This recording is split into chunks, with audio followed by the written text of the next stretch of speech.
Hello बच्चों, स्वागत है प्यारे से चैनल केमिस्ट्री सखा में। मैं हूं chemistry expert Manoj Sharma. Hopefully आप लोग बेटा अच्छे से पढ़ रहे होंगे। आपका चैप्टर चल रहा है यूनिट 8 यानी D and F block elements. अभी हम लोग डी ब्लॉक के बारे में डिस्कशन कर रहे हैं। 2-3 वीडियो लेक्चर्स इसके आ चुके हैं। जो पहला लेक्चर आया था उसमें हमने इसका इंट्रोडक्शन लिया था कि डी ब्लॉक एलिमेंट्स कौन से हैं, किन किन को हम ट्रांजिशन एलिमेंट्स कहते हैं, किन को ट्रांजिशन नहीं कहेंगे, क्यों नहीं कहेंगे, ट्रांजिशन और रिप्रेजेंटेटिव में क्या डिफरेंसेस हैं। ये सब था पहला लेक्चर, मतलब इंट्रोडक्शन था। सेकेंड लेक्चर में जो मेनली हमने फोकस किया था वो इसकी एक प्रॉपर्टी है मेल्टिंग पॉइंट या एंथैल्पी ऑफ एटमाइजेशन। उसको हमने मेनली लिया था उस लेक्चर में। हालांकि थोड़ा सा हमने कुछ दूसरी प्रॉपर्टीज़ को भी पढ़ा था, जैसे कि डेंसिटी या एक आध और छोटी छोटी प्रॉपर्टीज़ थी। तो ये सेकेंड लेक्चर था। थर्ड लेक्चर पूरा फोकस था एटॉमिक साइज या आयनिक साइज यानी एटॉमिक रेडियस और आयनिक रेडियस पर। वहीं पर हमने एक इंपॉर्टेंट टॉपिक पढ़ा था लेंथेनॉइड कॉन्ट्रैक्शन। तो आपको होपफुली याद होगा ये सब। तो अगर आपने वो नहीं देखा है तो पहले उनको आप पढ़िएगा, लेक्चर्स को, तीनों लेक्चर्स को देखिएगा, उसके बाद आप इस लेक्चर को देखेंगे। बेटा इस लेक्चर में हम 2 प्रॉपर्टीज को डिस्कस करेंगे। सबसे पहले तो हम डिस्कशन करेंगे आयनाइजेशन एनर्जी का, और फिर हम लोग यहाँ पर डिस्कस करेंगे ऑक्सीडेशन स्टेट का। दोनों प्रॉपर्टीज इलेक्ट्रॉनिक कॉन्फ़िगरेशन पर बेस्ड हैं, इसलिए हमने यहाँ पर इलेक्ट्रॉनिक कॉन्फ़िगरेशन 3D सीरीज का लिख लिया है। जो इलेक्ट्रॉनिक कॉन्फ़िगरेशन लिखा है वो हमने एक तो आखिरी शेल जो 4s है उसका लिया है, और n-1 का जो d है उसका लिया है। क्यों? क्योंकि ट्रांजिशन एलिमेंट्स में जो इलेक्ट्रॉन्स वैलेंस इलेक्ट्रॉन्स होते हैं, मतलब बॉन्डिंग में टेक पार्ट करते हैं, तो वो एक तो ns होते हैं, ns इलेक्ट्रॉन्स, और n-1 d के होते हैं। ये डिफरेंस होता है ट्रांजिशन एलिमेंट्स और रिप्रेजेंटेटिव में। रिप्रेजेंटेटिव एलिमेंट्स में केवल आखिरी शेल के इलेक्ट्रॉन्स ही टेक पार्ट करते हैं, और रिप्रेजेंटेटिव एलिमेंट्स में, और ट्रांजिशन एलिमेंट्स में ns इलेक्ट्रॉन्स टेक पार्ट करते हैं and d electrons of n-1th shell ये भी टेक पार्ट करते हैं। तो हमने स्कैंडियम जिसका इलेक्ट्रॉनिक कॉन्फ़िगरेशन लिखा है एटॉमिक नंबर 21 होता है, जिंक जिसका 30 होता है, सबके इलेक्ट्रॉनिक कॉन्फ़िगरेशंस यहाँ पर लिखे हुए हैं। तो एक चीज ध्यान दीजिएगा, आयनाइजेशन एनर्जी और ऑक्सीडेशन स्टेट्स दोनों को जब हम एक्सप्लेन करेंगे तो इलेक्ट्रॉनिक कॉन्फ़िगरेशन का बहुत रोल आएगा। वहां पर यह भी आएगा कि हाफ फील्ड ज़्यादा स्टेबल होता है, फुली फील्ड ज़्यादा स्टेबल होता है। सुना तो आप लोगों ने भी होगा ये। इसके पीछे की जो वजह होती हैं दो, एक तो इनका सिमेट्रिकल डिस्ट्रीब्यूशन इलेक्ट्रॉन्स का हाफ फील्ड और फुली फील्ड में, और दूसरा एक्सचेंज एनर्जीज का ज़्यादा होना। ये 2 चीज़ें आपको पता होनी चाहिए। अगर आपको नहीं पता है तो आप यहाँ पर तो नहीं पढ़ाएंगे हम एक्सचेंज एनर्जी के बारे में। हमारी एक प्लेलिस्ट है जिसका नाम है स्ट्रक्चर ऑफ एटम, उसमें एक वीडियो लेक्चर आपको मिलेगा। 2 वीडियो लेक्चर हैं जिसमें इलेक्ट्रॉनिक कॉन्फ़िगरेशन को समझाया गया है, तो वो लेक्चर्स आप देख लीजिएगा। वहां पर आपको एक्सचेंज एनर्जी के बारे में डिटेल में मिल जाएगा कि क्या होती है एक्सचेंज एनर्जी और क्यों हाफ फील्ड और फुली फील्ड ज़्यादा स्टेबल होते हैं। तो बात करते हैं हम यहाँ पर सबसे पहले आयनाइजेशन एनर्जी की। तो बेटा जी आयनाइजेशन एनर्जी में एक बात सबसे पहले, इनकी आयनाइजेशन एनर्जी s ब्लॉक और p ब्लॉक वालों की इंटरमीडिएट होती है। मतलब s ब्लॉक वालों से तो इनकी आयनाइजेशन एनर्जी ज़्यादा होगी, बट p ब्लॉक वालों से कैसी होगी? कम। एक तो ये हो गया पॉइंट। फिर हमें क्या डिस्कस करना है कि आयनाइजेशन एनर्जी किस तरीके से वैरी करती है एक पीरियड में, मतलब सीरीज बोला जाता है यहाँ पे, और ग्रुप्स में कैसे वैरी करती है।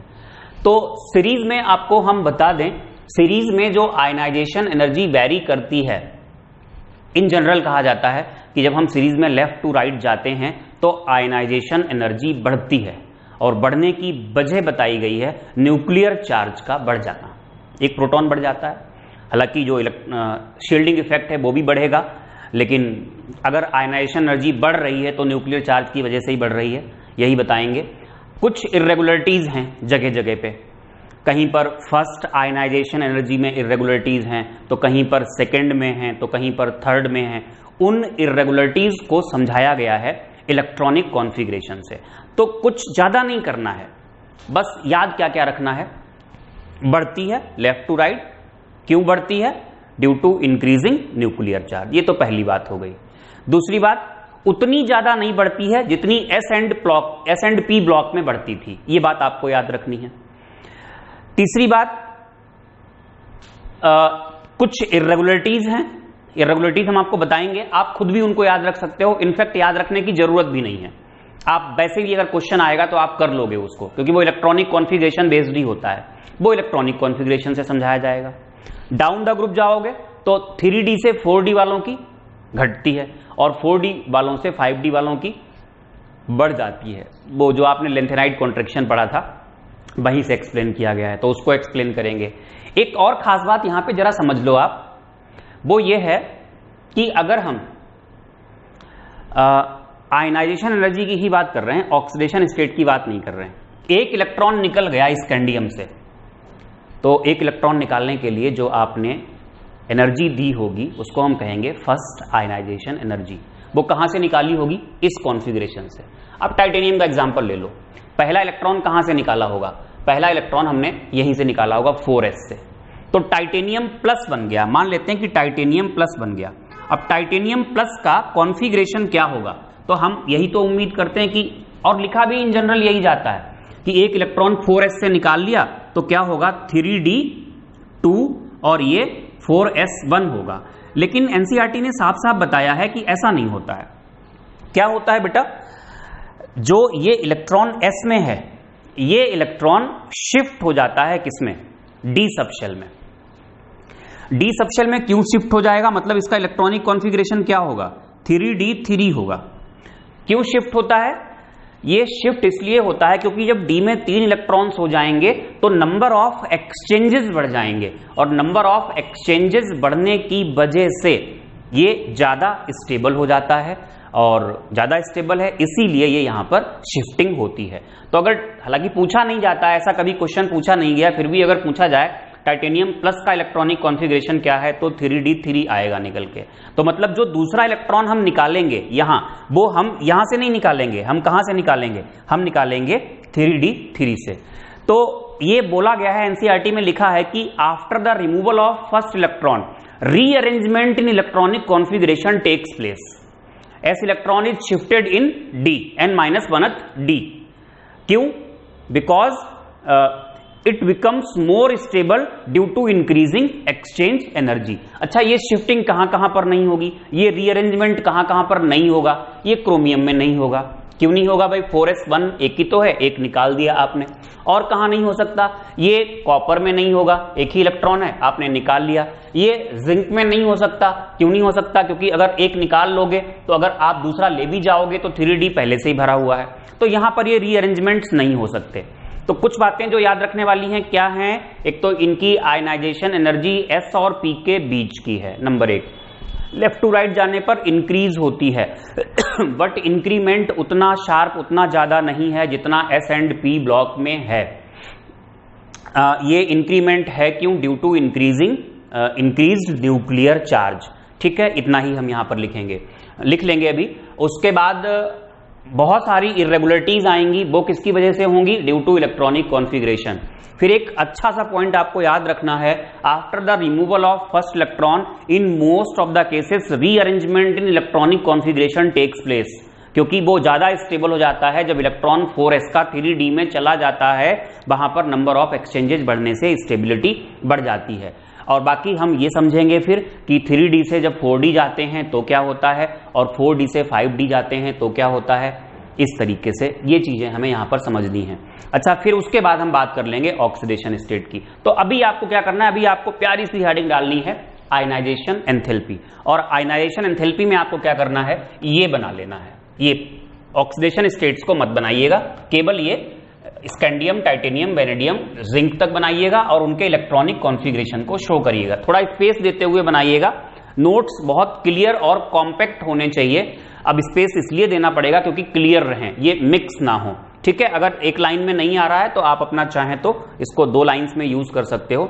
ये इतना करने के बाद अब हम कुछ पॉइंट्स छोटे छोटे लिख लेते हैं, बाकी कुछ ज्यादा है नहीं पढ़ने को। आयनाइजेशन एनर्जी में आपसे छोटे छोटे क्वेश्चंस पूछे जाएंगे कि इसकी सेकेंड आयनाइजेशन एनर्जी, इसकी सेकेंड आयनाइजेशन एनर्जी से ज्यादा क्यों है, तो वो सब कुछ एक्सप्लेन हो जाता है इलेक्ट्रॉनिक कॉन्फ़िगरेशन से। आपको याद भी नहीं करना पड़ेगा, ऑटोमेटिकली आप एक्सप्लेन कर लोगे उसको इलेक्ट्रॉनिक कॉन्फ़िगरेशन को देख के ही।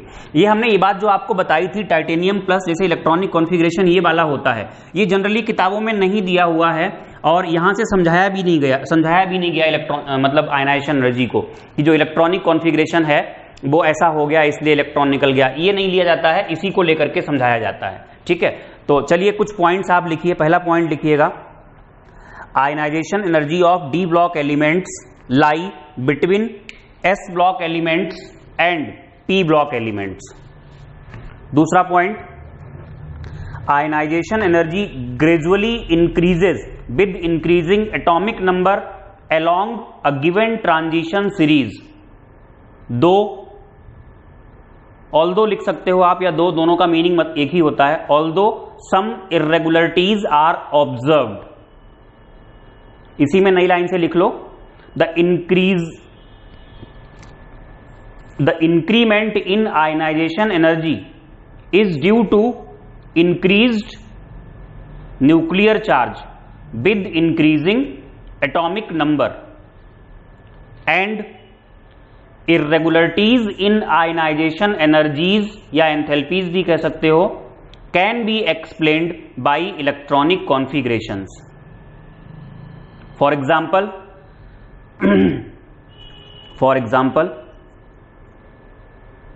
first ionization energy of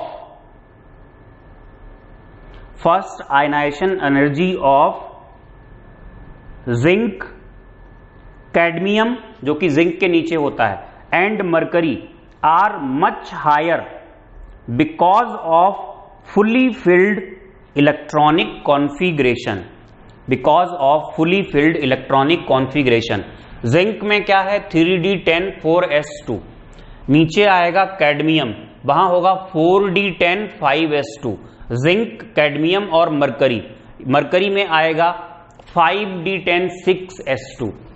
तो बेटा जी ये तीनों ही एलिमेंट्स जो हैं इनकी पहली आयनाइजेशन एनर्जी ज्यादा होती है क्योंकि इनका इलेक्ट्रॉनिक कॉन्फ़िगरेशन कैसा है, बिल्कुल स्टेबल है, फुली फिल्ड है। चलो हम यहीं पे पहले समझा देते हैं आपको, पॉइंट्स फिर लिखाते हैं। पहली इसकी ज्यादा है जिंक की, जिंक पहली इसकी कम है कॉपर की। ये इलेक्ट्रॉन आसानी से निकल जाता है क्योंकि एक इलेक्ट्रॉन निकलने के बाद ये कैसा हो गया, स्टेबल हो गया, 3d10 हो गया।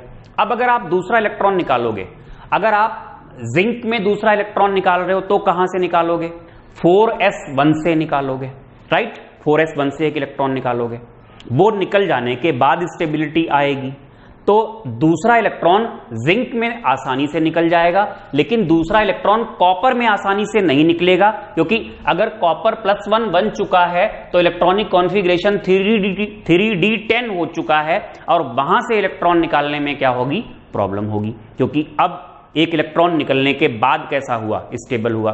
तो अगर पहली आयनाइजेशन एनर्जी को कंपेयर करोगे तो इसकी ज्यादा है, और इन दोनों की अगर सेकेंड आयनाइजेशन एनर्जीज को कंपेयर करोगे तो किसकी ज्यादा आएगी, कॉपर की। वो क्यों है, due to stability of electronic configuration. ऐसे ही बहुत सारे पॉइंट्स आपको मिलने वाले हैं। जैसे अगर आप क्रोमियम और मैग्नीज में कंपेयर करोगे तो पहला इलेक्ट्रॉन यहां आसानी से निकल गया, पहला इलेक्ट्रॉन निकलने के बाद क्या बना इलेक्ट्रॉनिक कॉन्फ़िगरेशन, आप ऐसा मान लो क्रोमियम 3d5 बन गया। मैग्नीज में क्या बना, मैग्नीज में आप चलिए यही मान लीजिए कि 3d5 4s1 बन गया एक इलेक्ट्रॉन निकलने के बाद। अब आप दूसरा इलेक्ट्रॉन निकालोगे तो यहां कहां से निकालना पड़ेगा, 3d5 यानी हाफ फील्ड से। हाफ फील्ड से निकालोगे तो आपको एनर्जी ज्यादा खर्च करनी पड़ेगी, और यहां पर 4s1 से निकालोगे मतलब इलेक्ट्रॉन दूसरा निकालने के बाद स्टेबिलिटी आएगी, तो यहां पर इसकी सेकेंड आयनाइजेशन एनर्जी क्रोमियम की ज्यादा होगी, किससे, मैग्नीज से। लेकिन थर्ड की बात करें तो मैग्नीज की ज्यादा हो जाएगी क्योंकि तीसरा इलेक्ट्रॉन यहां आप स्टेबल से निकालोगे। तो इस तरीके के ये पॉइंट्स यहां पर होते हैं। तो यही सारे पॉइंट्स आपको हमें लिखाने हैं, किससे रिलेटेड, आयनाइजेशन एनर्जी में जो इर्रेगुलरिटीज हैं वो इलेक्ट्रॉनिक कॉन्फ़िगरेशन पर बेस्ड हैं। तो लिखिएगा पॉइंट्स। फॉर एग्जाम्पल में आपने पहला लिखा था जिंक, कैडमियम और मरकरी की पहली आयनाइजेशन एनर्जीज ज्यादा हैं क्योंकि वो कहां से निकाली जाती हैं, फुली फिल्ड इलेक्ट्रॉनिक कॉन्फ़िगरेशन से। दूसरा पॉइंट लिखिएगा, second ionisation energy of chromium is more than manganese and of copper is more than zinc, अभी बताया था आपको, समझाया था, because in chromium second electron is released from half filled stable configuration and from copper it is released from fully filled stable configuration. Next लिखिएगा point, next example ही है ये, पहला एग्जांपल हो गया था जिंक वाला, दूसरा हो गया क्रोमियम वाला, तीसरा है third ionization energy of manganese is more than iron because third electron in manganese is released from half filled stable electronic configuration. Fourth point लिखिएगा, fourth example, third ionization energy of iron is small because loss of third electron gives stable configuration. तो ये हो गया बेटा जी। इसके बाद एक note लिख लीजिएगा, नोट में आप लिखिएगा change in ionisation, in a series change in ionization energy is not much sharp as in S and P block elements। एक और नोट लिखिएगा, after the removal of first electron rearrangement in electronic configuration takes place, full stop के बाद, this rearrangement takes place because when 4s electron is shifted in 4s या ns electron is shifted in n-1d, comma लगा के, number of exchanges increases, comma, exchange energy increases and electronic configuration becomes more stable। ठीक है भैया, तो आप याद करिए, पहला पॉइंट हमने आपको लिखाया था, पहला पॉइंट बोला था आपको कि जो आयनाइजेशन एनर्जी होती है वो एस और पी ब्लॉक वालों के बीच की होती है। दूसरा पॉइंट हमने आपको लिखाया था कि जब आप लेफ्ट टू राइट जाते हो तो बढ़ती है विद सम इर्रेगुलरिटीज, और दोनों को समझाया था कि जो बढ़ती है उसकी वजह है न्यूक्लियर चार्ज का बढ़ना, और जो इर्रेगुलरिटीज हैं वो हैं ड्यू टू इलेक्ट्रॉनिक कॉन्फिगरेशन, और फिर इलेक्ट्रॉनिक कॉन्फिगरेशन के हमने आपको कुछ एग्जांपल्स लिखाए थे 4-5। ठीक है, यानी अब कौन सा पॉइंट आएगा, अब आएगा तीसरा पॉइंट। तीसरे पॉइंट में आप लिखिएगा,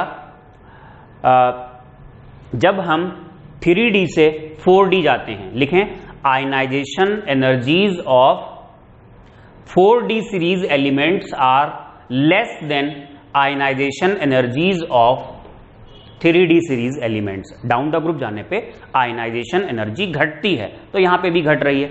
ionization energies of 4D series elements are less than 3D series elements, but ionisation energies of 5D series elements are higher as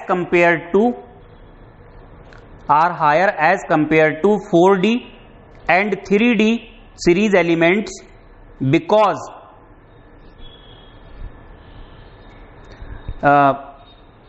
because की जगह लिख दीजिए due to lanthanoid contraction, due to lanthanoid contraction. और lanthanoid contraction की वजह क्या थी, bracket में लिखिए, weak shielding of nucleus by 4f electrons in 5D series elements, in 5D series elements. बेटा जी ये हम लोगों ने जो डिस्कशन किया वो आयनाइजेशन एनर्जीज का था।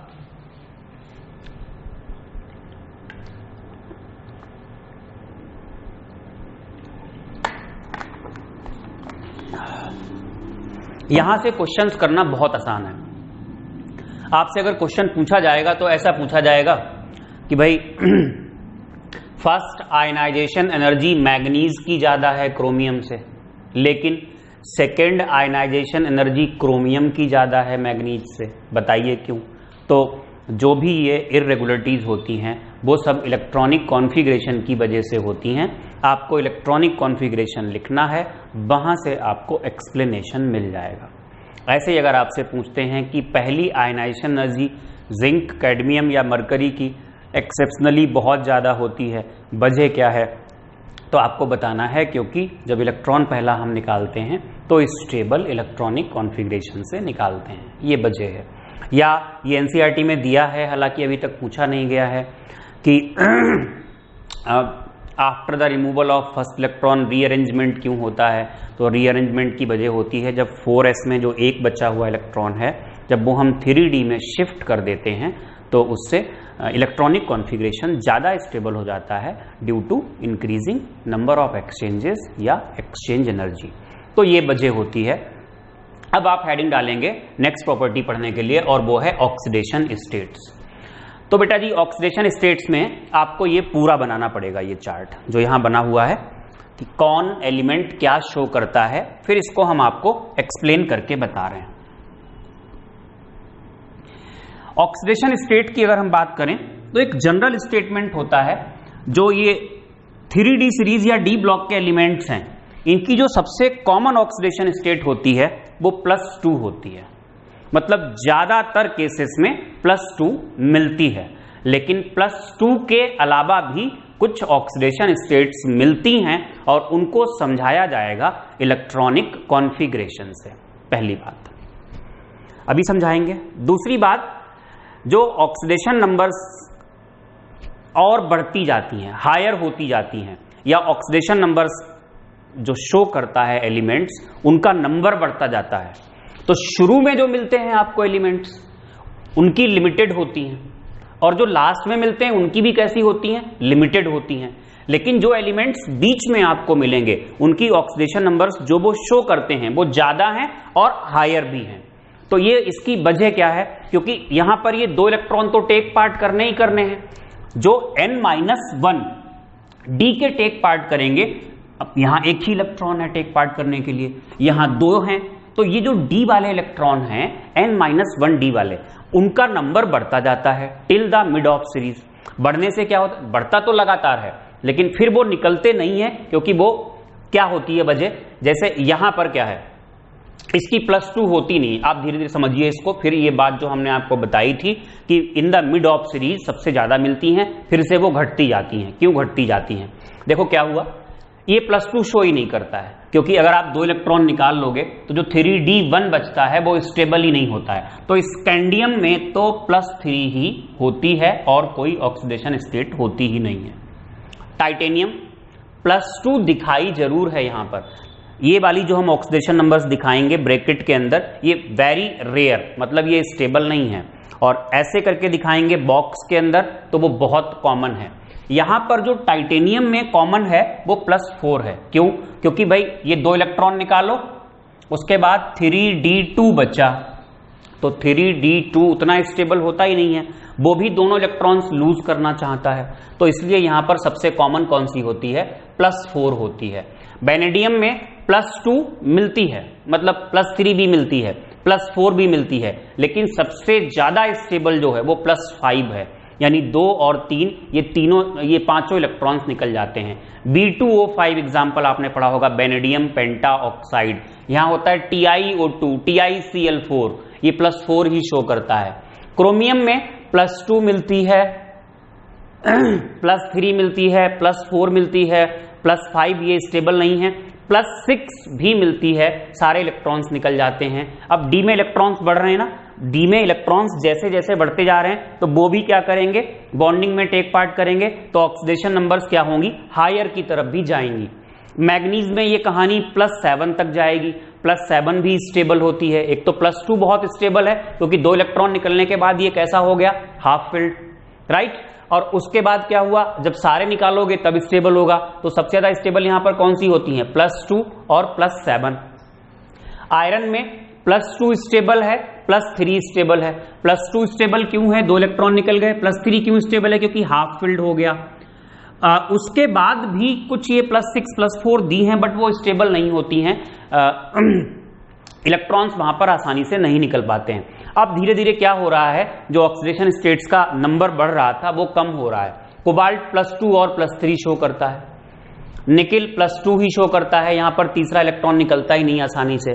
ये +1 शो करता है और +2 भी शो करता है। यहां पर एक ऑब्जेक्शन उठता है कि एक इलेक्ट्रॉन निकलने के बाद 3d10 स्टेबल हो गया, तो दूसरा इलेक्ट्रॉन बाहर क्यों निकला, +2 क्यों शो किया, जबकि इसकी +2 ही ज्यादा स्टेबल है। अब जो भी ऑब्जर्वेशन है उसको उसी के हिसाब से समझाया गया है। तो ये एग्जाम में क्वेश्चन आ भी चुका है कि कॉपर +1 से कॉपर +2 ज्यादा स्टेबल है, क्यों?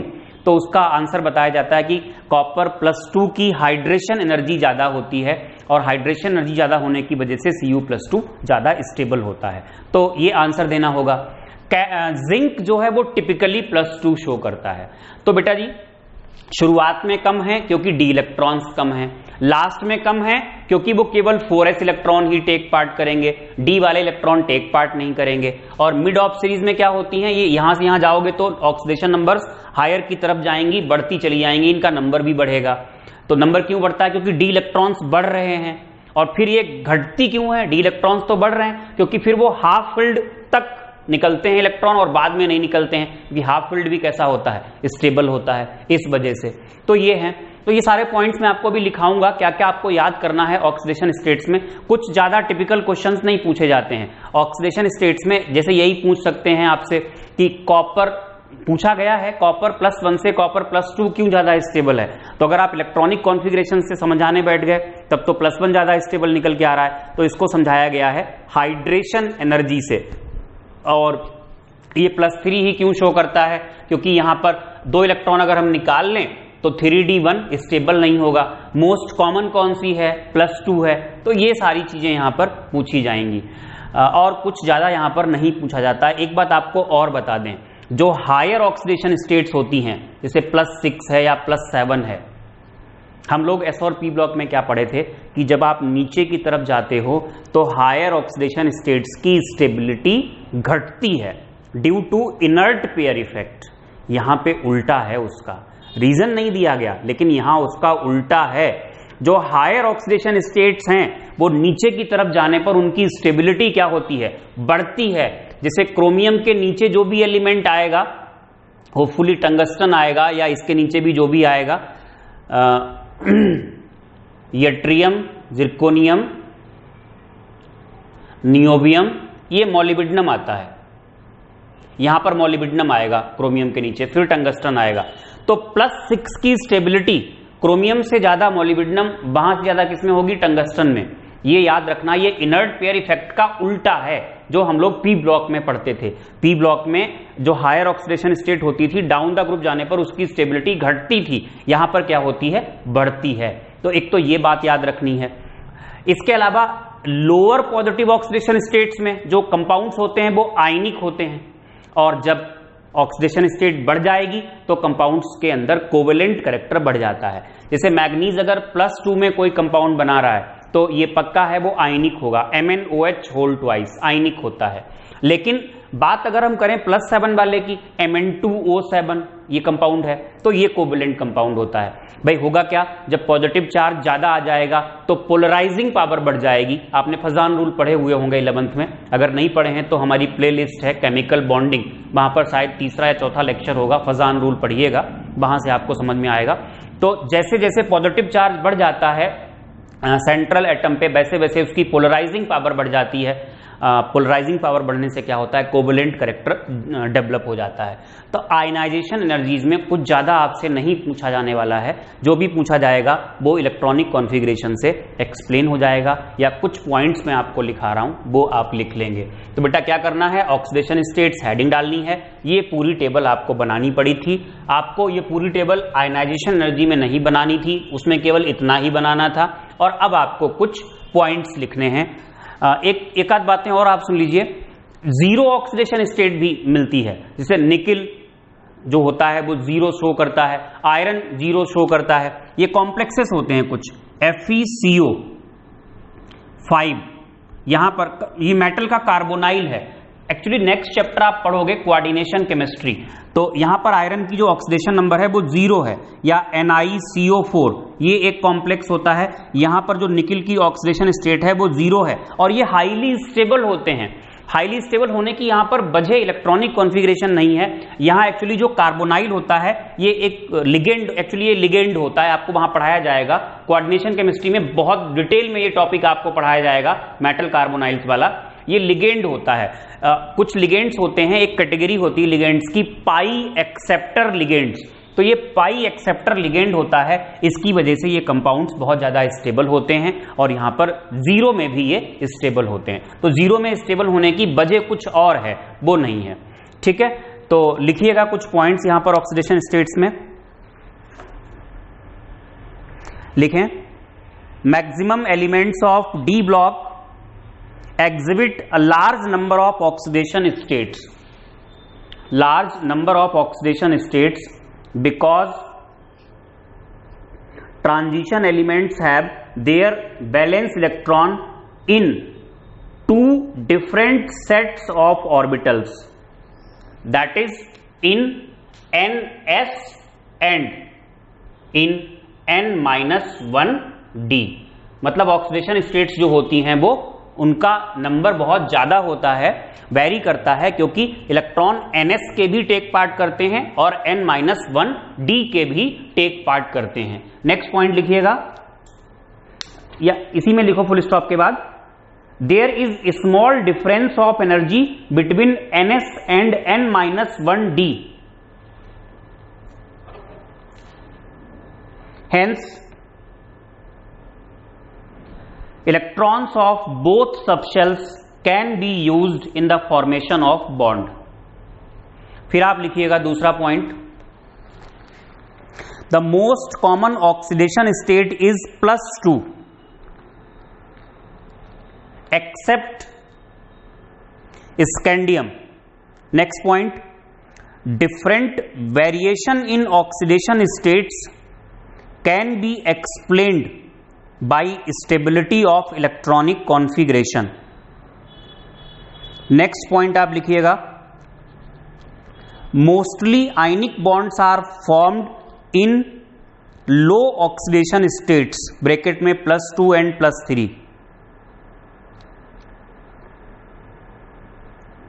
and in higher oxidation states covalent bonds are formed।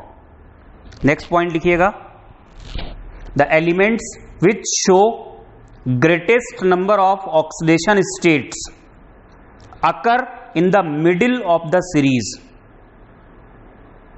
full stop के बाद,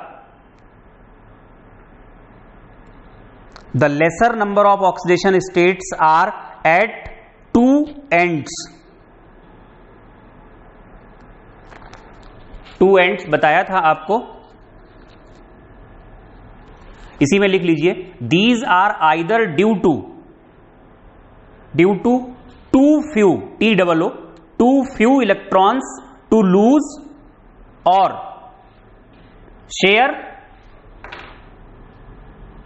और too many d electrons so that fewer orbitals are available to share electrons with others.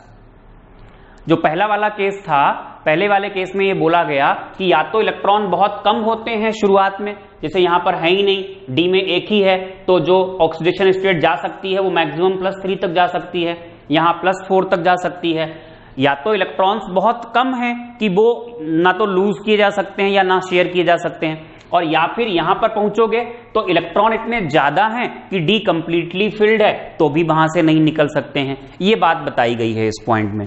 तो आपने लिखा, पहले वाले का एग्जांपल आप चाहें तो स्कैंडियम टाइटेनियम लिख सकते हैं और दूसरे वाले का कॉपर एंड जिंक लिख सकते हैं। नेक्स्ट पॉइंट लिखिएगा, in a group of d block elements the higher oxidation states are more stable for heavier elements, bracket में this is opposite of p block elements, this is opposite of p block elements, यहीं पे comma लगा के लिखें, due to inert pair effect, आपको सब यहां पे याद आ जाएगा। फिर आप इसका एग्जाम्पल लिख लें जो अभी हमने बताया था, यहां पर एग्जाम्पल लिखिएगा। एग्जाम्पल में आप लिखेंगे, इन ग्रुप 6 इन ग्रुप 6 ये देखिए क्रोमियम के नीचे मॉलिब्डेनम आएगा, मॉलिब्डेनम +6 में molybdenum 6 and tungsten 6 are found to be more stable than chromium 6। Full stop के बाद this is the reason that chromium 6 is stronger oxidizing agent in acidic medium as compared to molybdenum 6 and tungsten 6। Next point लिखिएगा, the few elements also show zero oxidation states in metal carbonyls। ये example है। few elements also show zero oxidation states in metal carbonyls। Their stability is due to presence of, ऐसे लिख दो, पाई acceptor ligands, पाई acceptor ligands. ये आपको next chapter में बहुत detail में पढ़ाया जाएगा। नेक्स्ट पॉइंट लिखिएगा, the stability of oxidation states also depends on solvent, also depends on solvent। For example, in aqueous solution Cu+2 is more stable, Cu+2 is more stable than Cu+1 due to more hydration energy of Cu+2, due to more hydration energy of Cu+2। या ये भी पूछा जा सकता है exam में कि aqua solution में Cu+1 अनस्टेबल है, क्यों? तो आप कहोगे क्योंकि ये Cu+2 में चेंज हो जाता है, Cu+2 ज्यादा स्टेबल होता है due to more hydration energy. और दूसरा एग्जाम्पल है, इन एरिएटेड वाटर, एरिएटेड मतलब यहां पर ऑक्सीजन भी होगी, in aerated water Fe+2 is unstable, hence it is change to Fe+3। और एक लास्ट नोट लिखिएगा, highest oxidation state is +8 which is shown by osmium. एक एलिमेंट है यहां पर ऑस्मियम, आपने पढ़ा होगा। यहां पे क्या आता है, lanthanum, hafnium, tantalum, tungsten, rhenium, और यहां पर आता है ऑस्मियम। ये आयरन के नीचे आता है ऑस्मियम।